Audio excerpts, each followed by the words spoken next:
Our forum today and tomorrow will give us an opportunity to hear from our funding bodies to get an idea of what's happening at that higher level in terms of strategy and where the government sees the direction for the Aftercare program, and then also to hear from our services, so our workers on the ground, support coordinators, our peer workers, to get a better understanding of what is our shared experience. How can we work together more closely?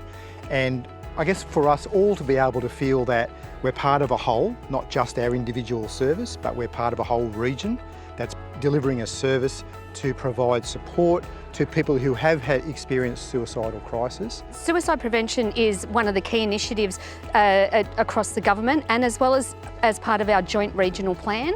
So having a suicide prevention networking event such as today will inform us and support us to make the right decisions and have the collaborations from our Commission providers to be able to work together across the next 12 months and beyond. This is just part of a bigger program that the PHN's been involved in, which is called the enhancement of the Universal Aftercare program.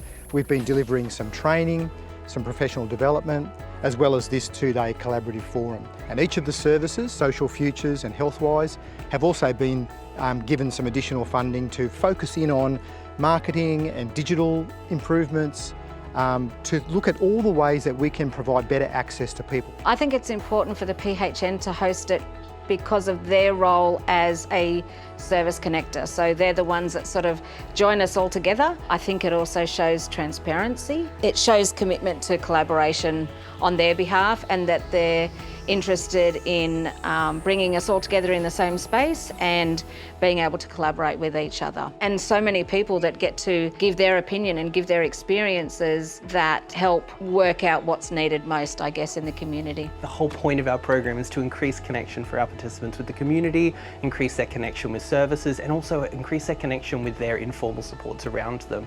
It makes no sense if we don't also take that same approach to ourselves as services and workers, increasing that connection with each other and collaborating and working more closely together. I'm really excited to meet the other people who work in aftercare around the region and understand what their services look like. On the Central Coast, we have a minimum of peer workers.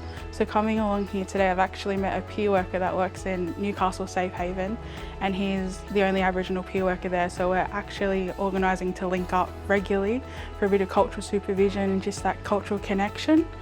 So definitely the connection means a lot. Working in the country, I come from Tamworth, and there's only a couple of lived experience workers in my organisation, and it's lovely to see that you're not alone. You can feel very isolated working in a country town where not many people have the same role as yourself.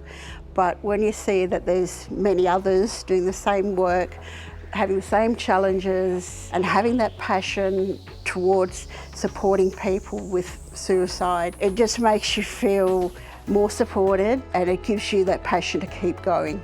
The benefits is just meeting all the like-minded people here, and knowing that we've all pretty much had lived experience working here in this mental health industry, and I think it's a beautiful thing. The other benefit is just the learning. It sucks being in silos and all that kind of thing.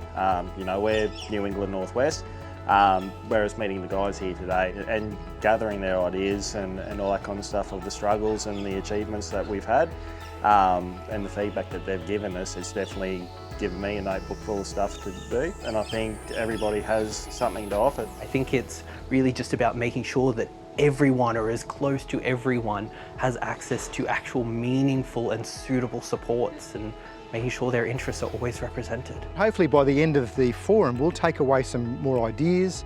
We'll also talk about ongoing from here, what's next, and we hope that the ongoing outcome will be some sort of community of practice where, as a whole funded region, we can come together and continue to share our knowledge, our skills, our experiences to improve the program, and really to provide more equitable access for those people who are accessing our service. So whether that's our priority populations like First Nations peoples, people who are older, people who are culturally and linguistically diverse, whatever the access issue is, we're focusing in on that improvement. Suicide prevention is about a coordinated response across the communities that we work in, and having everyone together in the room is really vital to make sure that we all understand the work that each other is doing and that we're able to support each other to ensure that our communities are suicide prevention aware and be able to support hopefully the reduction in suicides across the region as well.